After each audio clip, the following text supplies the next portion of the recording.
Hello there, friends and sane persons, and welcome to another episode of Wednesday Whimsy. My name is Kyle, and Wednesday Whimsy is a short show I do every Wednesday evening where I talk about a board game, a top 10, some sort of board game related topic, whatever happens to be on my mind. And today, what's on my mind is bees in space. And by that, I mean, of course, the new game from Stonemaier Games, Apiary. So in Apiary, well, we can put the banners on, right? What's it about? Humanity's died out, and bees have become the superior species, and we're far enough in the future that they have developed space travel. And you represent a colony of bees, of space bees, and you are trying to, build up farms in space, sort of building your space hive.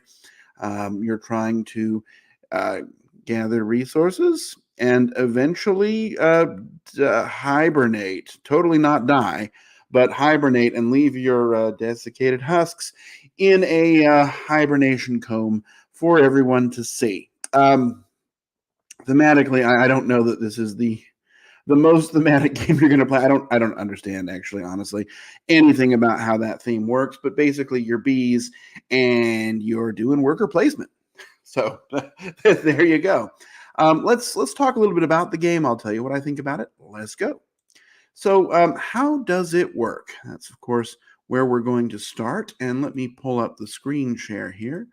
So in Apiary, as I mentioned earlier, you have a colony of bees.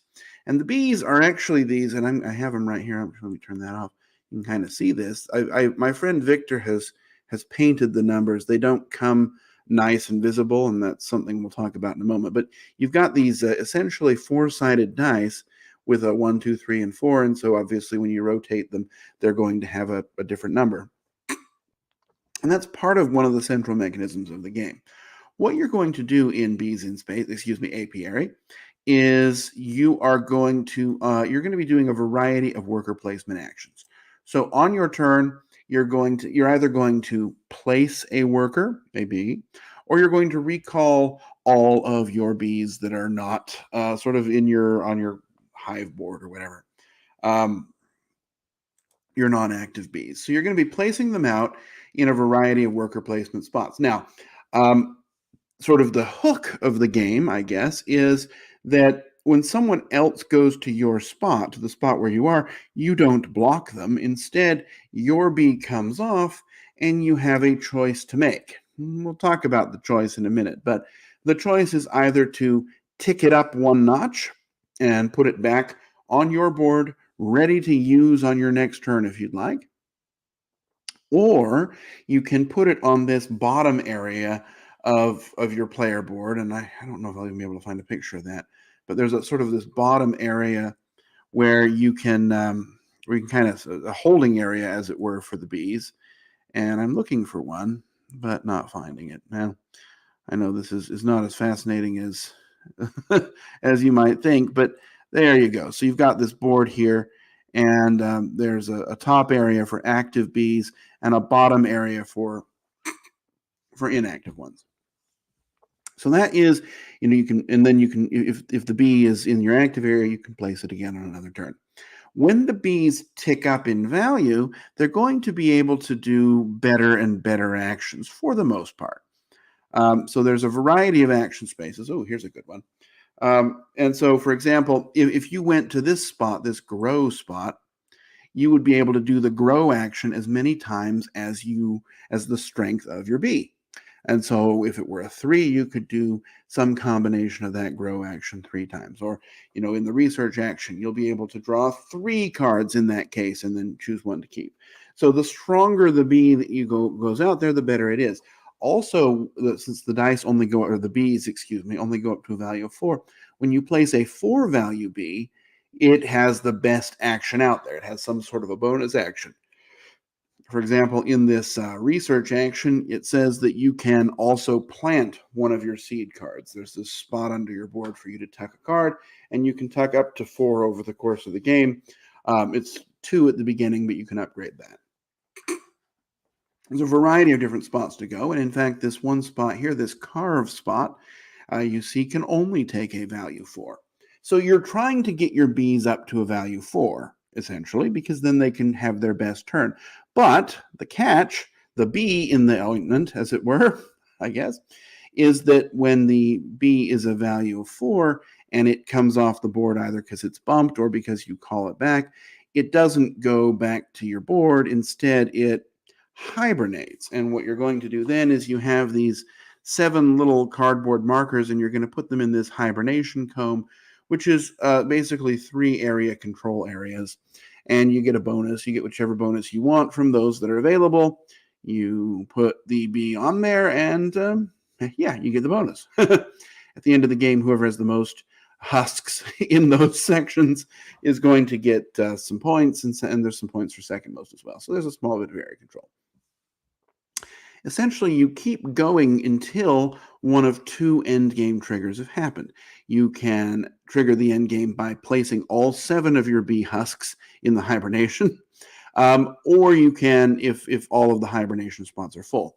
So I mentioned placing a bee out. The second thing you can do is to call them back. When you call them back from this loading dock and from the board, and everything that comes back ticks up 1.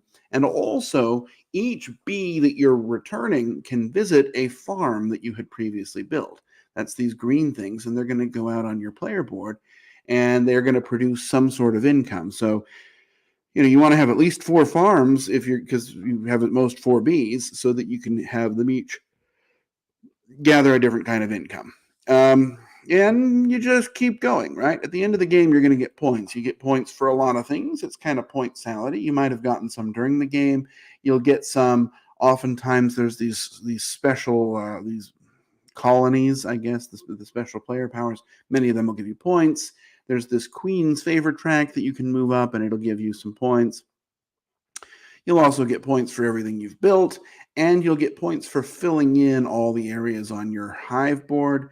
And there's also these frames, which are just basically extra storage spaces you can add on to your hive board. And if you fill those up, they're also worth points. So you do that. At the end of the game, whoever has the most points wins. Oh, there's also that area control. And I mentioned the seeds. The seeds can give you some sort of a small scoring bonus at the end of the game as well. And that's it. I won't necessarily talk about all the different actions. There's this, well, I guess I will very quickly. This is where you get the cards. This is how you buy, sort of after a bee goes into hibernation, you don't have it anymore. And so you need to buy a new one. And that's what you do at the grow area. Convert, you can turn some things into others. And that's one of the only ways to get the expensive or the valuable honey resource, which you use at Carve to buy these yellow things, which are end game scoring.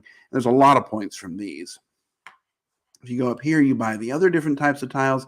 And when you go out to explore, you're going to move this queen bee around, and it will get you these tokens, which give you a small bonus. And then it unlocks these planets, which have various resources on them. And you can kind of, depending on what you find, you can maybe even customize the resource planet so that every time somebody moves the queen bee there, it's going to generate a lot of resources. Anyway, that's kind of what you're doing.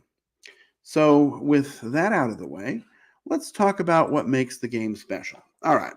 So a couple of things, and let's close this one here.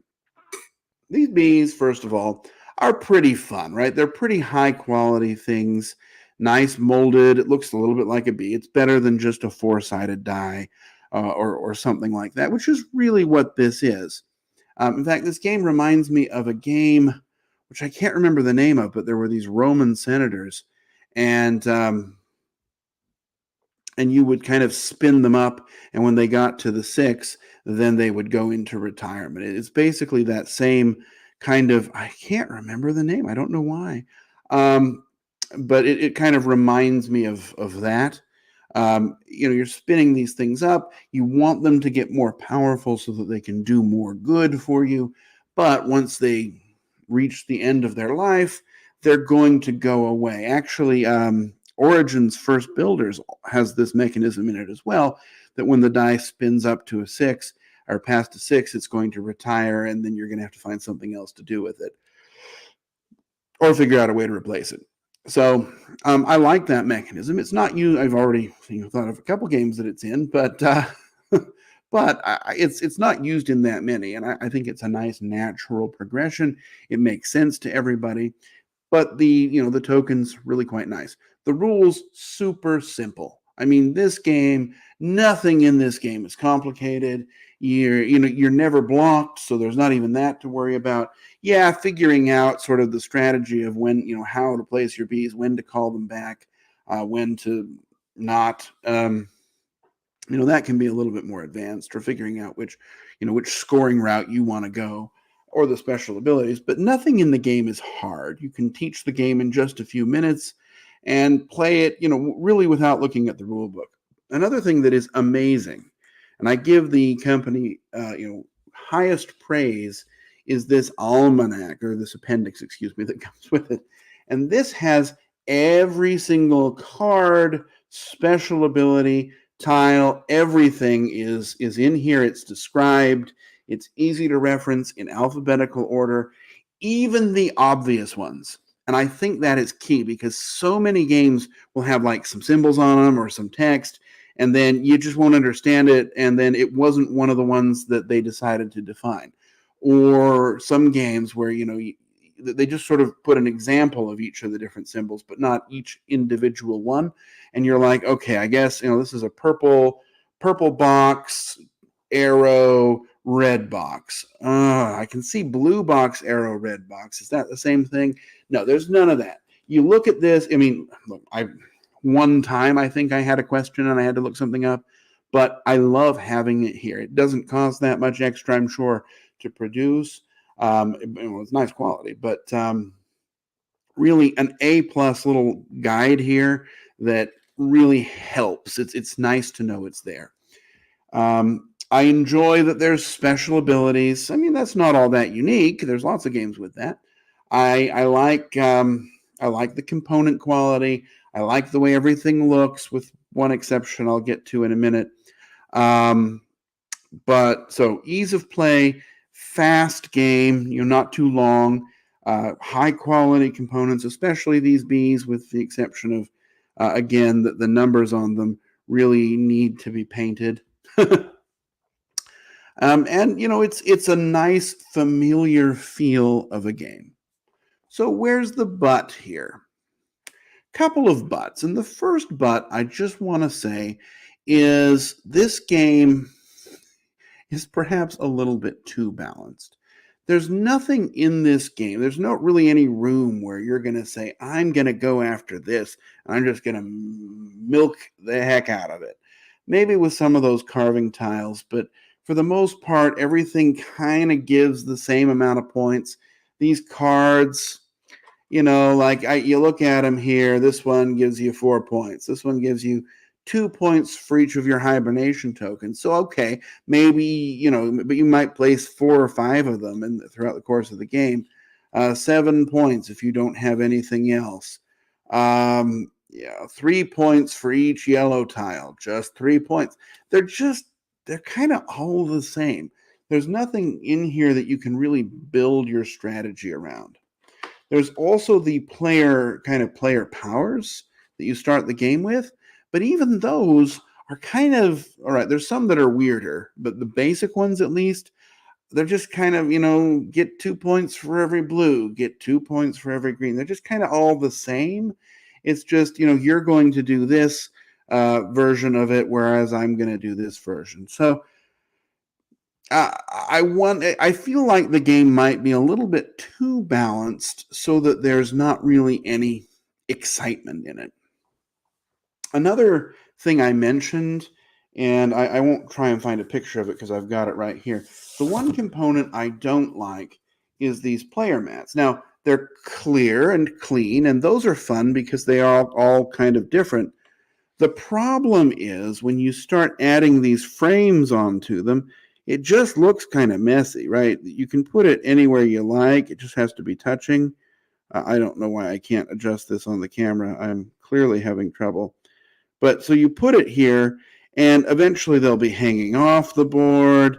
It looks kind of sloppy. The black is not, I mean, look, it's space, I know, but it doesn't look great. That's my one component complaint. So, and then again, as I've already mentioned twice, these things are great, but you really, I mean, mine are painted and you can clearly see the numbers. If they're not painted, you can't see the numbers. It's very difficult. They're dark, they have a shading on them, and from across the table, there's just no way to see them. The font on like the cards is also really small.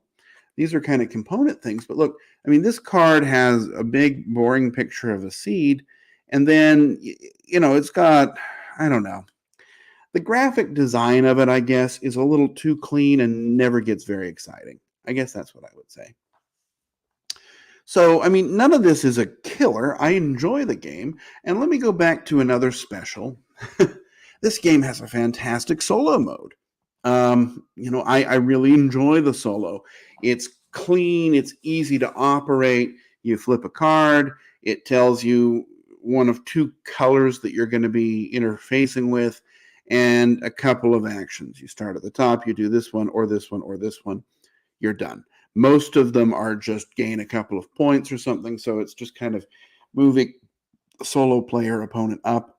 I find it to be an appropriate level of challenge. I've not played on super hard, but I've played on like level 3 and 4 out of 7, I think there are.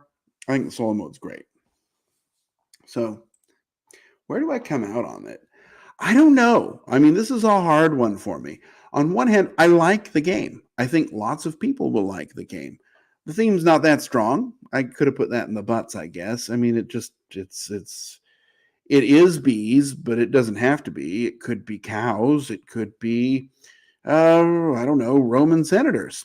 I mean, it's kind of a generic theme that isn't really exploited. But it's fun to play. It's a good game. It's just not a very exciting game. I can't say anything is wrong with it, and there's more right than there is wrong. I just don't know that it's going to be anyone's favorite game. And I guess that's kind of where I come out on it. Ultimately, I'll give it an 8 out of 10. I think it's a good game. It's a good game that lots of people will probably enjoy. But I don't know that I would say, yeah, you got to try this one. Lots of the games I talk about here are games that, you just really have to try. It's something special about it. And there's not really anything special here. So, a good game. If you like bees, okay, maybe.